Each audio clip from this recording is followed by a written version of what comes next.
Hello and welcome to the Short Player Profiles. I am your host, the Fantasy Football Joker, Jack Lusney. As always, you can find me on YouTube, Facebook, Twitter, and even on TikTok. And make sure that you're following and subscribing to fantasyfootballadviceforum.com. It is only $2.99 a month, only $28 a year, and you can get 10% off with my exclusive code JOKER420. Today we have a very special edition of the Short Player Profiles, a defensive edition. We have V is for Lukas Van Ness, the number 13 overall selection in the NFL draft, a defensive end / outside linebacker from Iowa State for the Green Bay Packers, who I was actually hoping that they would take JSN at that position and create like a lethal combination of JSN, Christian Watson, and Romeo Doubs. But it was not to be because the Packers just have a lot of holes on defense, especially concerning their defensive end and their linebacker core, especially with Rashawn Gary working back from ACL and having lost a couple of guys through free agency.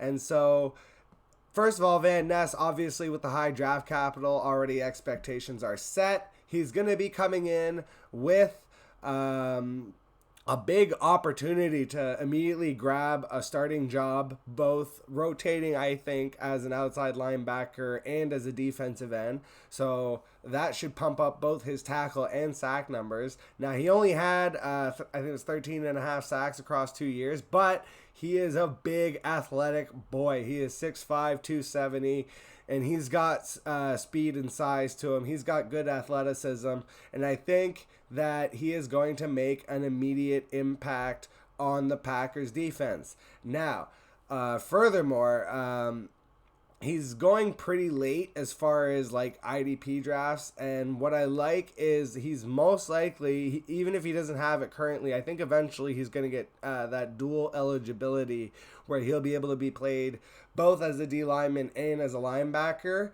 And to me, those guys are especially valuable, the ones that produce, because the roster flexibility that it gives you in terms of managing your IDP spots, because a lot of leagues will run, for example, shout out to at IDP_Iggy, who runs the FF7s tournament, the IDP tournament that I'm in.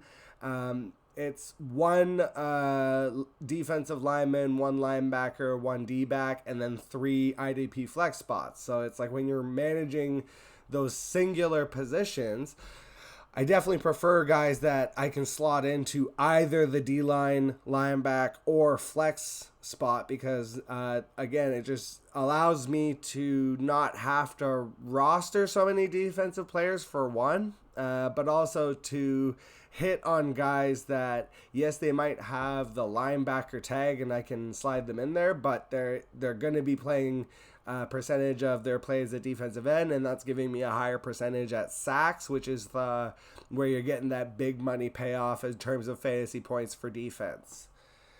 Thank you, as always, for joining.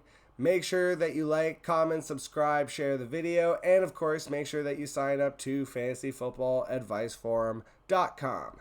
Catch you all on the flip side.